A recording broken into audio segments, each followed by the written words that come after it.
السلام علیکم ورحمۃ اللہ وبرکاتہ۔ امید ہے آپ تمام احباب خیر و عافیت سے ہوں گے۔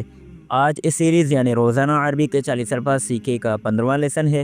تو ابھی تک اگر آپ نے پچھلے لیسن نہیں دیکھے تو اوپر آئی بٹن میں لنک موجود ہے، پہلے وہ تمام لیسن دیکھ لیں تاکہ آپ کی ووکیبلری بہتر ہو۔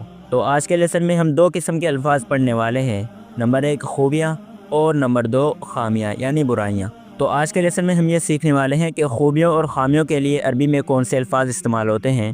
تو چلیں بلا تاخیر آج کا لیسن شروع کرتے ہیں۔ آج کے لیسن کا پہلا لفظ ہے الخیر۔ الخیر یعنی اچھائی۔ اگلا لفظ ہے شجاع۔ شجاع کا معنی ہے بہادر، شجاع یعنی بہادر۔ لطیف۔ لطیف کا معنی ہے مہربان، لطیف یعنی مہربان۔ اگلا لفظ ہے مجتہد۔ مجتہد کا معنی ہے محنتی، مجتہد یعنی محنتی۔ اگلا لفظ ہے نشیط۔ نشیط کا معنی ہے چست، نشیط یعنی چست۔ صادق۔ صادق کہتے ہیں سچے کو، صادق یعنی سچا۔ امین۔ امین کا معنی ہے دیانتدار، امین یعنی دیانتدار۔ مخلص۔ مخلص عربی میں کہتے ہیں مخلص یا وفادار۔ مساعد۔ مساعد کا معنی ہے مددگار، مساعد یعنی مددگار۔ عاقل۔ عاقل کا معنی ہے عقل مند، عاقل یعنی عقل مند۔ مطیع۔ مطیع کا معنی ہے فرما بردار، مطیع یعنی فرما بردار۔ اگلا لفظ ہے معتدل۔ معتدل کا معنی ہے معتدل یا میانہ ور، معتدل یعنی معتدل یا میانہ ور۔ اگلا لفظ ہے صدوق۔ صدوق کا معنی ہے سچا، صدوق یعنی سچا۔ محب۔ محب یعنی چاہنے والا یا محبت کرنے والا، محب چاہنے والا یا محبت کرنے والا۔ محترم۔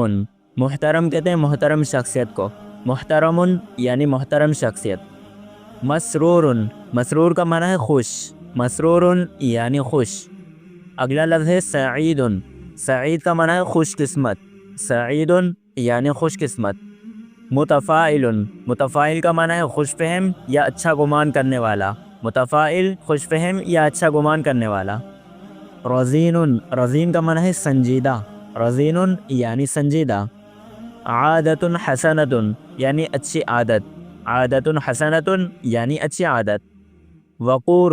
وقور کا معنی ہے باوقار شخصیت، وقور یعنی باوقار شخصیت۔ الشر۔ شر کا معنی ہے برائی، الشر یعنی برائی۔ جبان۔ جبان کہتے ہیں بزدل کو، جبان یعنی بزدل۔ اگلا لفظ ہے عدیم الشعور۔ عدیم الشعور کا معنی ہے بے شعور یا بے حس۔ کسلان۔ کسلان کہتے ہیں سست کو، کسلان یعنی سست۔ خامل۔ خامل کا معنی ہے گمنام، خامل یعنی گمنام۔ کذاب۔ کذاب کا معنی ہے جھوٹا، کذاب یعنی جھوٹا۔ غیر امین یعنی بد دیانت، غیر امین یعنی بد دیانت۔ غیر مخلص یعنی بے وفا۔ عدیم المساعدتی یعنی بے یار و مددگار، عدیم المساعدتی بے یار و مددگار۔ احمق۔ احمق کا معنی ہے بے وقوف، احمق یعنی بے وقوف۔ عاصن۔ عاصن کا معنی ہے نافرمان، عاصن یعنی نافرمان۔ اگلا لفظ ہے متکبر۔ متکبر کا معنی ہے مغرور۔ قاسن۔ قاسن کا معنی ہے سنگ دل یعنی سخت دل والا۔ بخیل۔ بخیل کا معنی ہے کنجوس، بخیل یعنی کنجوس۔ مکروہ۔ مکروہ کا معنی ہے قابل نفرت یعنی وہ چیز یا وہ انسان جس سے نفرت کی جائے۔ عدیم التقدیری۔ عدیم التقدیر کا معنی ہے بے حیثیت، عدیم التقدیر یعنی بے حیثیت۔ تعیس۔ تعیس کا معنی ہے ناخوش یا بے قسمت، تعیس یعنی ناخوش یا بے قسمت۔ مہمل۔ مہمل کا معنی ہے لاپرواہ، مہمل یعنی لاپرواہ۔ غبی۔ غبی کا معنی ہے کن ذہن، غبی یعنی کن ذہن۔ تو آج کے لیسن کا ہمارا یہ آخری لفظ ہے جو کہ ہے عادت سیئۃ۔ اس کا معنی ہے بری عادت، عادت سیئۃ یعنی بری عادت۔ یہاں تک آج کا لیسن مکمل ہو چکا۔ آج کے لیسن میں تقریباً 40 سے زائد خوبیوں اور خامیوں کے متعلق الفاظ پڑھے ہیں، ان کے معنی اور درست تلفظ کے ساتھ، تاکہ سمجھنے اور یاد کرنے میں آسانی ہو۔ آپ سب سے گزارش ہے کہ ویڈیو کو لائک اور چینل کو لازمی سبسکرائب کریں تاکہ ہر آنے والی ویڈیو بروقت آپ تک پہنچ سکے۔ تو ملتے ہیں اگلی ویڈیو میں ایک نئے ٹاپک کے ساتھ، تب تک کے لیے السلام علیکم ورحمۃ اللہ وبرکاتہ۔